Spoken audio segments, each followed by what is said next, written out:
Hello साथियों, मैं अशोक आप सभी का आपके अपने YouTube चैनल स्टडी प्रचार में एक बार फिर से स्वागत करता हूं। साथियों, मैं आशा करता हूं आप और आपके परिवार वाले भी स्वस्थ होंगे। तो साथियों, इसी की आशा के साथ हम यहां पर सीरीज को स्टार्ट कर रहे हैं जो कि UPSI 2021 जो कि घटना चक्र की सीरीज आप लोग पढ़ रहे हैं, जिस जीके जो कि सर यहाँ पर आप जीके पढ़ रहे हैं और जीके के अंतर्गत आप यहाँ पर जीव विज्ञान पढ़ेंगे, जिसमें आप टॉपिक को जीव विज्ञान की शाखाओं के बारे में जानेंगे और जैव विकास कैसे हो उसके बारे में और वर्ग की। तो साथियों चलिए, तो बिना देरी किए हम स्टार्ट करते हैं टॉपिक को। चलिए, तो यहाँ पर पढ़ने वाले हैं स्वास्थ्य एवं स्वास्थ्य विज्ञान। चलिए देखते हैं, क्वेश्चन आपके सामने हैं, कुछ स्मरणीय तथ्य है, इसको देख लेते हैं। चलिए तो देखते हैं, यहाँ पर स्वास्थ्य एवं स्वास्थ्य विज्ञान जीव विज्ञान की एक शाखा है जिसके अंतर्गत मानव से संबंधित विषयों का अध्ययन किया जाता है। इसमें मानव के विकास से लेकर मानव के अंत तक की सभी गतिविधियों का अध्ययन किया जाता है। इसीलिए हम यहाँ जीव विज्ञान के पूरे पाठ्यक्रम का अध्ययन करेंगे, जिससे स्वास्थ्य एवं स्वास्थ्य विज्ञान से संबंधित सभी विषयों का अध्ययन पूर्ण हो सके। साथियों चलिए, तो यहाँ पर हम जीव विज्ञान की सबसे पहले हम शाखाओं के बारे में बात करेंगे, जो उप शाखाएँ होती। क्या साथियों? जीव विज्ञान की उप शाखाएँ।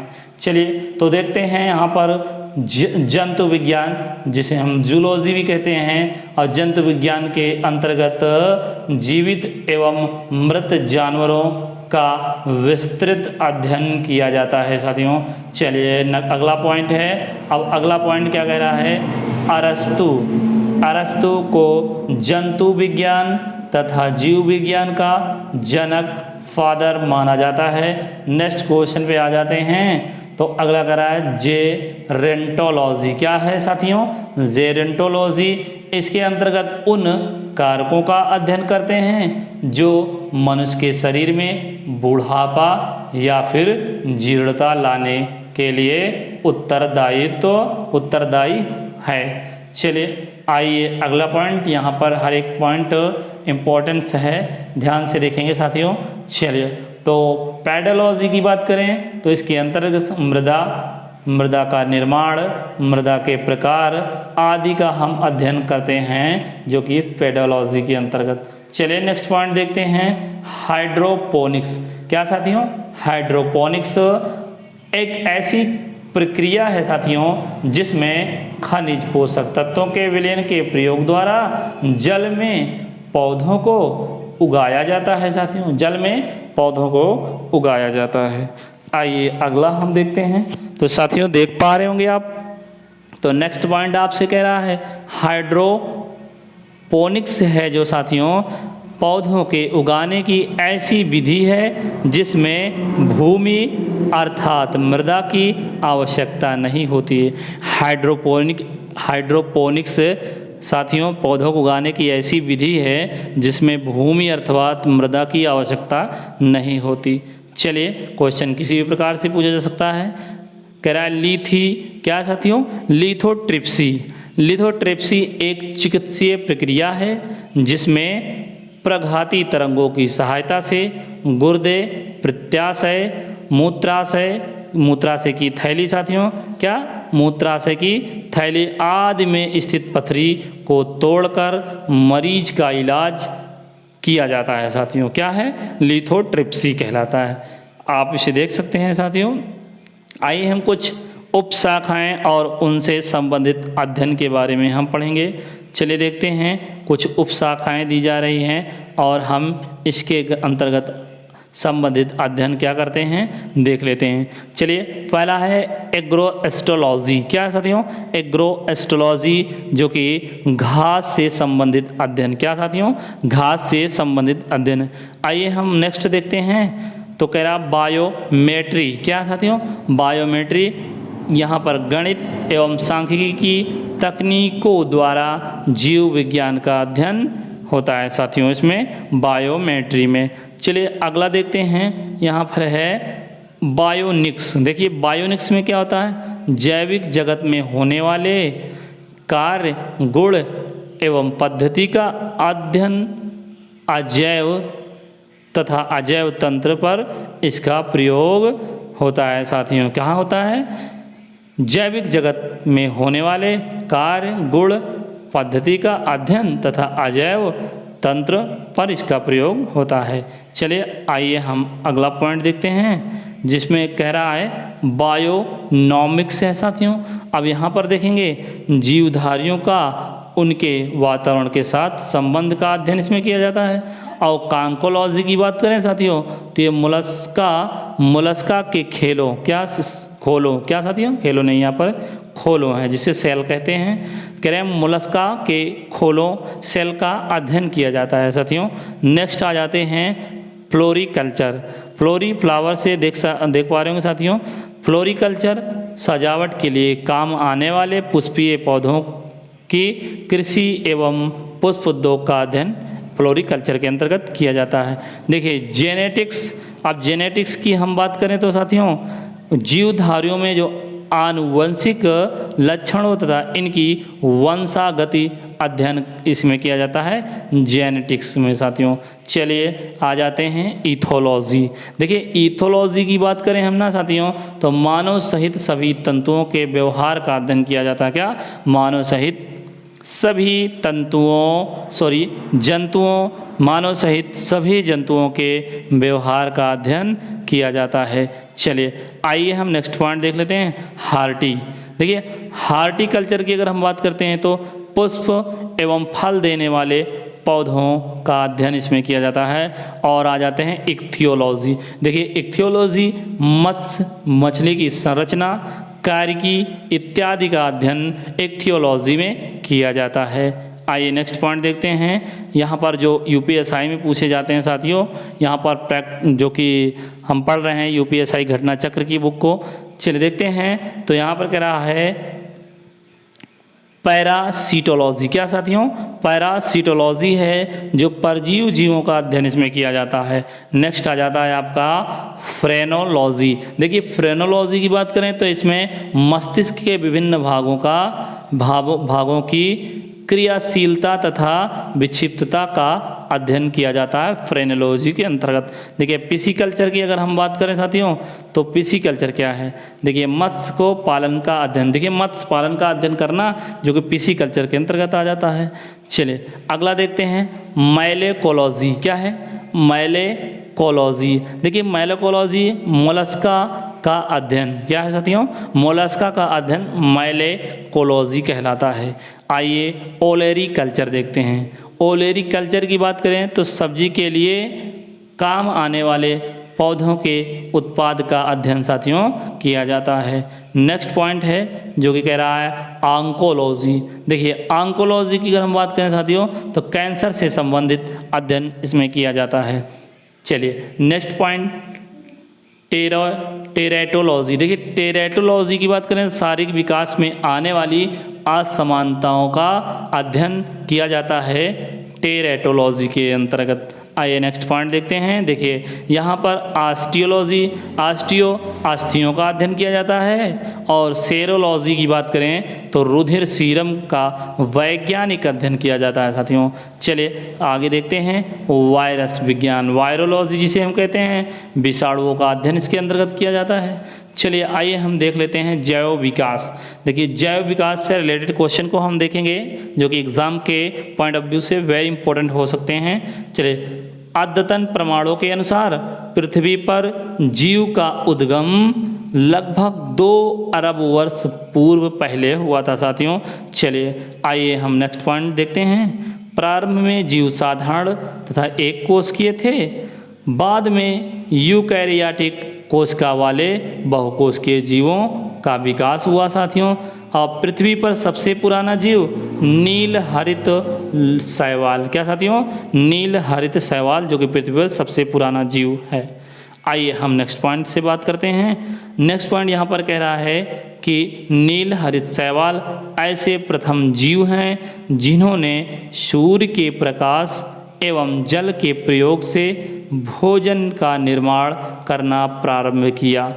देखिए जैव विकास की बात करें तो जैव विकास परिकल्पना पर पहला तर्क संगत सिद्धांत फ्रांसीसी जीव वैज्ञानिक जीन बैटिस्टे डी लैमार्क ने प्रस्तुत किया था। इंपॉर्टेंट क्वेश्चन है साथियों, जैव विकास परिकल्पना पर पहला तर्कसंगत सिद्धांत फ्रांसीसी वैज्ञानिक जीव वैज्ञानिक जीन, क्या नाम है साथियों, जीन बैप्टिस्टे डी लैमार्क ने प्रस्तुत किया साथियों। चले आइए हम नेक्स्ट क्वेश्चन पे आ जाते हैं। देखिए कह रहा है इसे लैमार्क का सिद्धांत या फिर उपार्जित लक्षणों की वंशागति कहते हैं। आइए हम नेक्स्ट लैमार्क के अनुसार अगर हम बात करें तो परिवर्तन शरीर के उपयोग तथा अनुपयोग के कारण होते हैं, उपयोग तथा अनुपयोग के कारण होते हैं, ये लैमार्क के अनुसार है साथियों। देखिए डार्विनवाद की अगर हम बात करें तो डार्विनवाद इंग्लैंड के जैव विकासविद चार्ल्स डार्विन द्वारा प्रस्तुत किया गया था। किसके द्वारा? चार्ल्स डार्विन द्वारा प्रस्तुत किया गया था। आइए डार्विनवाद को क्या साथियों, डार्विनवाद को प्राकृतिक वर्णवाद भी कहते हैं। क्या कहते हैं? प्राकृतिक वर्णवाद भी कहते हैं। देखिए नेक्स्ट पॉइंट पे आ जाते हैं। डार्विनवाद की विस्तृत व्याख्या इनकी पुस्तक प्राकृतिक चुनाव द्वारा, क्या? प्राकृतिक चुनाव द्वारा जातियों की उत्पत्ति, जो कि 1859 ईस्वी में छपी, जो कि डार्विनवाद की विस्तृत व्याख्या इनकी पुस्तक है साथियों। चलिए आइए हम अगले पॉइंट की बात करें तो डार्विनवाद का प्राकृतिक वर्णवाद और production struggle for existence and variations तथा सर्वाइवल, क्या साथियों? सर्वाइवल ऑफ द फिटेस्ट, इन तीनों तथ्यों पर आधारित है। किस पे साथियों? आप देख सकते हैं, over production, struggle for existence and variations तथा सर्वाइवल ऑफ द फिटेस्ट, इन तीनों तथ्यों पर बेस्ड आधारित है साथियों। चलिए आधुनिक मनुष्य के हाल का पूर्वज क्रो-मैग्नन है। क्या साथियों? क्रो-मैग्नन मानव को माना जाता है। देखिए अगर आधुनिक मनुष्य के हाल का जो पूर्वज है, पूर्वज क्रो-मैग्नन मानव को माना जाता है। नेक्स्ट पॉइंट पे आते हैं। देखिए क्रो-मैग्नन मानव की बात करें तो शरीर गठा हुआ, क्रो-मैग्नन मानव का शरीर गठा हुआ और लगभग 6 फुट लंबा था। इनकी कपाल गुहा 1600 क्यूबिक सेंटीमीटर थी।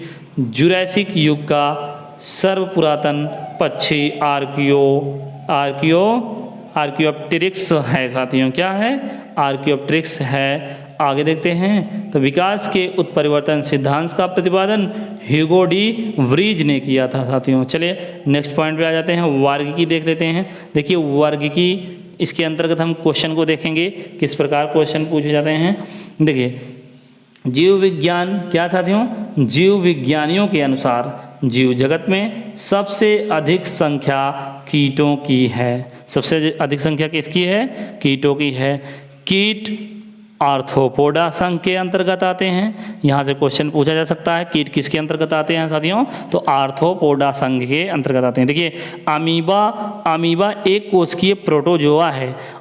और नेक्स्ट पॉइंट है सभी एक कोशिकीय जीव लैंगिक विधि द्वारा प्रजनन क्रिया करते हैं। नेक्स्ट पॉइंट पे आते हैं। देखिए समतापी, देखिए समतापी अर्थात गर्म रुधिर वाले वे जंतु होते हैं जिनके शरीर का ताप वातावरण के ताप से प्रभावित ना होकर सदैव एक सा रहता है, जैसे पक्षी तथा स्तनधारी। आइए हम नेक्स्ट पॉइंट देखते हैं। असमतापी की बात करें तो वे जंतु जिनके शरीर का ताप वातावरण के ताप के अनुसार घटता बढ़ता रहता है, जैसे मत्स्य, उभयचर, सरीसृप आदि। आइए नेक्स्ट पॉइंट की बात करें तो साथियों कुछ समुद्री जंतुओं की बात करें तो के नाम, कुछ समुद्री जंतुओं के नाम मछलियों के नाम से मिलते जुलते हैं, परंतु ये मछलियाँ नहीं हैं, जैसे jellyfish, starfish, silverfish, cuttlefish, hagfish, razorfish, crayfish इत्यादि। तो साथियों कुछ समुद्री जंतुओं के नाम मछलियों के नाम से मिलते जुलते हैं, परंतु ये मछलियाँ नहीं है साथियों। चले नेक्स्ट क्वेश्चन पे आ जाए, डॉल्फिन। देखिए हम डॉल्फिन की बात करें तो एक जलीय जंतु है जिसे स्तनीय वर्ग अर्थात मैमेलिया के गण सिटेसिया में रखा गया है। आइए हम कुछ जीवों के वैज्ञानिक नाम को भी देख लेते हैं, जो कि यहाँ से क्वेश्चन शायद ही बन सकता है। तो देखिए जीवों के वैज्ञानिक नाम की बात करें तो यहाँ जीव है, यहाँ पर वैज्ञानिक नाम है। देखिए यहाँ पर कह रहे हैं जो गाय है इसका वैज्ञानिक नाम बोस टॉरस और बिल्ली का वैज्ञानिक नाम फेलिस कैटस है साथियों। और कुत्ता का वैज्ञानिक नाम क्या है साथियों, आप देख पा रहे हैं कैनिस फैमिलियरिस। क्या साथियों, कैनिस फैमिलियरिस। चलिए अगला पॉइंट देखते हैं, यहाँ पर मेढक का वैज्ञानिक नाम तो आपको पता है राना टिग्रीना मेढक का वैज्ञानिक नाम। अब मनुष्य का होमो सेपियंस। चलिए होमो सेपियंस हो जाता है। अब नेक्स्ट क्वेश्चन आपके सामने है, यहाँ पर डॉल्फिन एक अत्यंत बुद्धिमान जंतु है। गंगा नदी में पाई जाने वाली डॉल्फिन को राष्ट्रीय जलीय जीव घोषित किया गया है साथियों। देखिए सील या फिर फोका, देखिए सील या फिर फोका एक स्तनपायी जंतु है जो गण कार्निवोरा के अंतर्गत आता है साथियों। देखिए शिकार करने के लिए इनमें नुकीले कैनाइल दांत पाए जाते हैं तथा तैरने के लिए इनमें चप्पू या फिर फ्लिपर्स उपस्थित होते हैं साथियों। चले नेक्स्ट क्वेश्चन देख लेते हैं, रात्रिचर जंतु। देखिए रात्रिचर जंतु वे जंतु होते हैं जो कि दिन में आराम करते हैं किंतु रात में सक्रिय रहते हैं, एक्टिव रहते हैं। आइए नेक्स्ट क्वेश्चन देख लेते हैं। यहाँ पर क्वेश्चन कुछ इस प्रकार कह रहा है कि मच्छर हो गया, चमगादड़, उल्लू, कीवी इत्यादि जंतु रात्रिचर होते हैं। ऊंट को रेगिस्तान का साथियों जहाज कहा जाता है। देखिए ऊंट का शरीर पूर्णतया मरुस्थल के प्रति अनुकूलित होता है, तभी तो वहाँ पर चल सकता है साथियों, चलिए रह सकता है। नेक्स्ट क्वेश्चन देखते हैं, यहाँ पर ऊंट के पैर गद्देदार होते हैं तथा श्वसन की गति धीमी होती है। ऊंट एक बार में अधिक जल पीकर जल संग्रह अपनी आंत्र में कर लेते हैं, जिससे कई दिनों तक इन्हें जल की आवश्यकता नहीं होती साथियों। चलिए नेक्स्ट पॉइंट देख लेते हैं। कह रहे हैं सर्पों की जो होती है विष ग्रंथियाँ, सर्पों की विष ग्रंथियाँ कशेरुकी प्राणियों की लार ग्रंथियों के समांग होती है। क्या साथियों, जो सर्पों की विष ग्रंथियाँ होती हैं कशेरुकी प्राणियों की लार ग्रंथियों के समांग होती हैं। नेक्स्ट क्वेश्चन आ जाते हैं, कह रहे हैं सांप का विष वास्तव में उसकी लार का ही परिष्कृत रूप है। सन पटसन तथा जूट के तनों की रेटिंग से रेशा प्राप्त किया जाता है। किसे, सन पटसन तथा जूट के तनों की रेटिंग से रेशा को प्राप्त किया जाता है। आगे हम देखते हैं कपास। देखिए कपास यानी कि कॉटन को फलों में स्थित बीजावरण यानी कि बीज आवरण से लगी रेशों से प्राप्त किया जाता है, जो कि दो प्रकार के होते हैं। एक जो होता है एक बड़ी जिसे लिंट रेशा कहते हैं, दूसरी छोटी जिसे फज रेशा कहते हैं साथियों।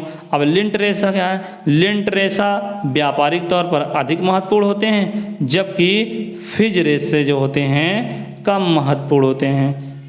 चलिए नेक्स्ट हम देखते हैं, यहाँ पर अगला क्या कह रहा है, तो साथियों आप देख पा रहे होंगे मार्फिन। देखिए मार्फिन की बात करें तो मार्फिन पोस्त के अपरिपक्व फलों से प्राप्त किया जाता है। मार्फिन जो है पोस्त के अपरिपक्व फलों से प्राप्त किया जाता है। आगे देखते हैं, पोस्ते का पौधा एक